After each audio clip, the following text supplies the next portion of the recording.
guys, it's Emily, and as you can tell by the title of this video, I'm going to be looking at 1-star reviews of my favorite books. I saw another creator do this. Well, I didn't watch her video, but I did like see it in my recommended, so that's where this inspiration came from. So I'll leave their video linked down below. So I have my laptop here. I feel like, see, I didn't watch her video, so I don't know where she went to look for reviews.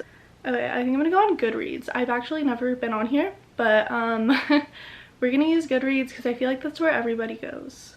Okay, so we've made it into Goodreads. This is where I'm gonna be looking for the reviews. Let's see if I say like, oh, maybe my favorite books don't even have a bad review, but like I feel like every book has to have a bad review. And I am not a critical reader. I do not want to have to think deeply about anything. I just want to be entertained. So a lot of books that I love have bad reviews, I think, and people don't like them because they're like, it wasn't like deep enough, like where was this? I'm like, as long as there's a plot, I'm there. So the first book I'm going to be looking up is Ham on Rye by Charles Bukowski. I think that's the book that really got me into reading. I actually had to read it for one of my classes, but then I was like, wow, like this is a good book. And that definitely, I think, was more of a critically thinking book. Obviously it was for my English class, but I was still very entertained and I love Bukowski's work. And yeah, so we're gonna look up Ham on Rye first. I feel like it's also a very Aquarius thing if you like Charles Bukowski. I don't know, I'm literally basing that off of me and Harry Styles, but from what I've heard, if you're an Aquarius, chime in. Okay, wait, how do I use this? How do I use Goodreads?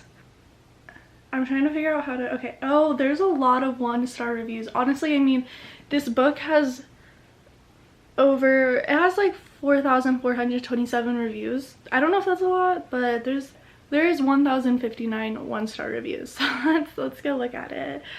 Oh, the first one just says, I hate Charles Bukowski. I think that's a little bit more personal. I don't know if it's about the book. This one says, it's definitely not like I went into this thinking I would get a wholesome feminist tale or something, but this was just extremely bad. This is the kind of book they make Jughead reference on Riverdale. I know this Henry guy beat up every single other man in the book and always wins, but if you put me in a room with him, I would be ready to rumble. Boring and bad and annoying and not my thing and genuinely nauseating at times. And there's an edit. I also remembered how in like the introduction it mentioned that it was no surprise that Chinesky gets D.H. Lawrence and Hemingway out of the library because obviously Bukowski would love them and have been influenced by them. Huge red flag. I should have stopped right there. You know what? They're not wrong. Bukowski is very vulgar and it can seem super boring and repetitive, but like I think because, like I said, I'm not a critical reader, so I think if I would have read Bukowski on my own, I would not have been interested. But because I had to read it in an English class, like, I was forced to think critically of it and have these discussions, like, every day I went to class about this book. This really just goes to prove, like, how differently everybody reads a book. This one says, I get how being honest and raw is his essence. True. I think that's what I really like about him. And then they go on to say, but I cannot read another heavily lauded author who just straight up hates women. This is true. I don't, because I'm a woman, I think I can read it and appreciate it, but if a man said he loved Charles Bukowski, I would be concerned. I'd be like, that's a red flag, stay away from me. This one gets straight to the point, not worth finishing. I have better books to read than this trash. I feel like I see a lot of reviews on this one saying it's like not worth finishing, so people obviously started it, which I get, but like I feel like it's worth finishing because you just get to see like his whole life, like growing up, and it's just like, I don't know. I don't remember the book that well though, so I can't say that the ending made it any better, but yeah. So I'm just gonna like kind of pick from what this person is saying because it's a really long review.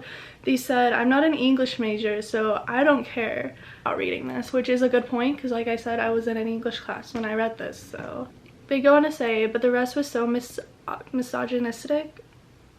I got that word out. It hurt. Racism littered everywhere. Not an enjoyable read in 2020, but definitely an eye-opener. Which I agree, like, yeah, Charles Bukowski wrote some horrible things, but it is an old book and it is an eye-opener. Literally, no, this review is so real.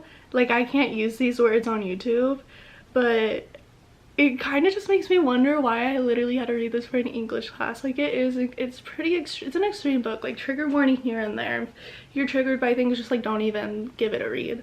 I definitely am like the type of person to look at the good part of things, so I definitely saw the beauty in this book and not the horrible things that occur. Oh, these are so bad, but they're so true. This person says vulgar and offensive. That is pretty much, I think, how you would describe all of his work though. Like I said earlier, I read things for entertainment. I don't think Bukowski is entertaining. So unless you're a type of person who will think critically, or in a situation where you can have a critical thinking group like I was. Sorry guys, I was like interrupted mid-thought, so sorry if this placement looks a little different, but like I was saying, if you're not in the right setting to discuss Bukowski and see past the raunchy things that occur, it's probably not worth giving a read, honestly. But luckily I was in the position that this is like one of my favorite books. Moving on to something much lighter, Paper Towns by John Green. I remember reading that when I was younger, and I wasn't into reading when I was younger, but I loved John Green books. So for him, I would read. I love John Green. I'm currently reading one of his books right now, actually. But Paper Towns I love so much because I am Margot. Like, she is me. Like, this book, you know when you like read a book or you watch a movie and you're like, okay, I'm gonna like completely base my personality around the main character now. I just completely based my entire life off of Margot in some ways, and like I to this day still carry her with me. Like, literally up until like last month, my bio on Instagram was she loved mysteries so much she became one, and I live by that. Anyways, let's look up Paper Towns. Okay, last review, I've never used Goodreads. I've never really looked at reviews of books. So when Bukowski had like 5,000, I was like, oh, that's a pretty good amount. This one has 53,000 reviews.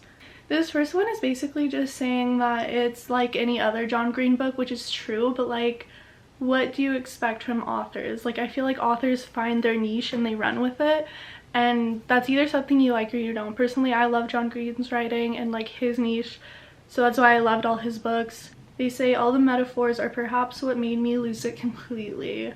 I get it. I can hate a metaphor too. This person says, I found this book immensely irritating. This person again goes into how this is like all his other books. Somebody said this was so pointless, I hated it. Okay, this one's interesting. It says, the thing about Paper Towns is that I actually really liked it. Like, where are you going with this now? I like the writing, the pacing, and the characters, all except the infamous Miss Margot Roth Spiegelman. My dislike for her is pretty intense, and as such, I can't muster up any sympathy for her. I think that's true though. Even though I say I'm like Margot, I still didn't love her character, but not every character is meant to be loved. Some characters are like meant to be hated, I think, and I don't think that's the fault of the author. I think it's like, I don't know, like, yeah, I would not feel any sympathy for Margot either. I don't know where I'm going with this, but like, I agree, like, Margot isn't the most likable character. And okay, this person has 2 reviews. They said their first review, they gave it a 2 stars. When I initially read it, it seemed interesting, but honestly it just got more frustrating as it proceeded. After A Fault in Our Stars, this was a serious blow in the stomach. Considering A Fault in Our Stars had succeeded in winning me over completely, I couldn't read this one anymore. Then they give it a second review, and they go, actually, I'm giving it a 1 star. I feel really guilty. I tortured my poor brain to read all of this crap of almost the same thing repeated over and over for nothing. They go into talking about how much they don't like Margot, about how it's the same book, same thing John Green is writing. This person says I'm too old for this book. Yeah, I mean, it is young adult, but I think older people can still find enjoyment in young adult like very easily. So I don't know, like, that's hard because I think their review is valid, but like also you are acknowledging that maybe like you weren't the target audience. So I feel like maybe some young adult books really resonate with younger people more so. And I did read this book when I was pretty young. I don't know how old I was, but I was like 15 maybe? I have no idea. Yeah, everyone just hates John Green. I love him though, and I love Hank Green. Okay, none of these reviews are pretty basic. Everyone just saying they don't like John Green's writing and it's the same thing he's written a million times, and that it's pretty basic, which maybe so, but I loved it. Moving on to the other Green brother, we're gonna look up Hank Green because his book, I know the name of it, A Foolishly Beautiful Endeavor? Look behind me. A Beautifully Foolish Endeavor by Hank Green. Oh wait, no. We're gonna look up An Absolutely Remarkable Thing, because I read both these books and I love both of them, but the first one I loved a lot more because I think I liked it more because you got to see everything from April's point of view, and I loved her. I know she was like written to be like a super hated character, like unlikable, and that's like, I feel like whenever what I've seen about this book before, people are like, I wanted to love the book but I hated April so much. And again, I think that's how the author intended to write the character, and I love April. But regardless, these two books, because they're a series, are insane and they are so good and so interesting. And it was like, when I read these, it was like when I first started getting into reading. These were the first books where I was like, oh my god, I can't put this book down, it's so good. Okay, this one has 15,000 reviews, and out of those it has 1,500 one-star reviews. I'm gonna predict it now, it's gonna be people not liking April, because I can't think of another reason not to like these books. Okay, this one has a bit of a spoiler, so I'm not gonna like read what they say exactly, but they're basically saying that the so let me explain a little bit about what this book is about without like giving any spoilers. I would say it's kind of like science fiction, and so this person says that they could not buy into that at all, which is fine. I feel like that's just like a personal thing. Like, I personally don't necessarily love like mythical things. So yeah, then they go on to say that the main character, April May, is one of the least likable characters I've ever come across. True, she's very unlikable, but I love her for that. Again, it's about how you read things. This person says the plot of this book, while unique, is a little confusing. I think this is due to the way the story is written. I don't know, I usually get confused when I read, I'm not gonna lie, that's why I don't like reading a lot. But I never got confused in this one. I feel like these reviews are not giving what they think they're giving. Like, they're not, I don't know what half these people are trying to say other than, I don't know. I literally don't. Okay, this one says, imagine a blog jumbled in a blender with Wikipedia pop culture references, all written by a teenage girl strung out on Mountain Dew, creating a purely insane story, set of characters, and writing style. Now that is what I want to read. That's a review I want to read.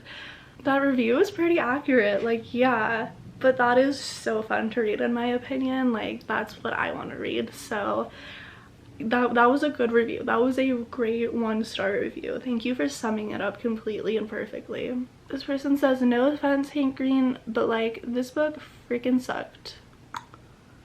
Yeah, it's literally just everybody saying they don't like the main character, and I guess, yeah, it can be really hard to read a book when you hate the main character, when you have to see them every second and get like their point of view or something. Like, yeah, that probably does suck, and I think that is the main reason why so many people did not like this book. Okay, going on to the next book, I'm gonna be looking up the reviews of It Starts With Us. I didn't really like It Ends With Us. Like, honestly, I'd give that book like a 2.5 stars because I was not interested. I felt like there was no plot to it really. Like, there was, but it wasn't like interesting to me. And like I said, I read books to be entertained. That book was not that entertaining to me. But I think without it, we couldn't have gotten It Starts With Us. And I think because of my bias, I'm not going to give any spoilers, that's why I really liked It Starts With Us. I was so happy that we got to see this other side. So a lot of these reviews that I've seen already are basically people just saying like, we didn't need this book. It was a letdown compared to the first. And I just like completely disagree with that. I did not like the first one and I really loved the second one. So let's see. This person says, I'll be requesting a fat check from Colleen Hoover for making me waste my time reading this unnecessary book. I think it was very necessary. I don't know, I don't get it. I'm gonna read these reviews because I literally don't get what people didn't like about it. Oh my god, there's so many one-star reviews saying, I didn't read this, haven't read it, but I know it's gonna be horrible. Like, okay. Again, did this book need to exist? No. It felt like a fan service. This person is asking questions, but these literally all get answered in the book. Like, it's very clear, and I would talk about it, but I don't want to give spoilers. So see, a lot of people say that it lacks plot, but I feel like there's so much plot compared to the first one. Again, not gonna read it, but I'm giving it a 1 star because I hate Colleen Hoover. there are so many people saying they just hate Colleen Hoover. I don't know who Colleen Hoover is other than an author of these books, but why do people hate her? Okay, I need to look at like 5-star reviews just to justify my thinking. Somebody said, this is exactly what I wanted from this book. And I agree. I'm gonna end it here with my thoughts. I agree. That book is exactly not what we wanted, but what we needed. We needed to see this brighter, happier side. Like, it still does dive into some of like the abuse, but it's like, this is what we want for Lily. And we got it. And I do agree that maybe the ending was rushed a little bit, but it's like, I think it's fine. That happens. Okay guys, so that's it for this video. I've never made a video like this before. Actually, that's a complete lie. I did make a book review video one time, but I don't think it's up on my channel anymore. I don't know why I took it down, but for some reason I did. I might put it back up. Yeah, but I hope you guys enjoyed the video, and I'll see you guys next time I upload. Bye! I am the motherfucking princess. You still love me. Are we still here?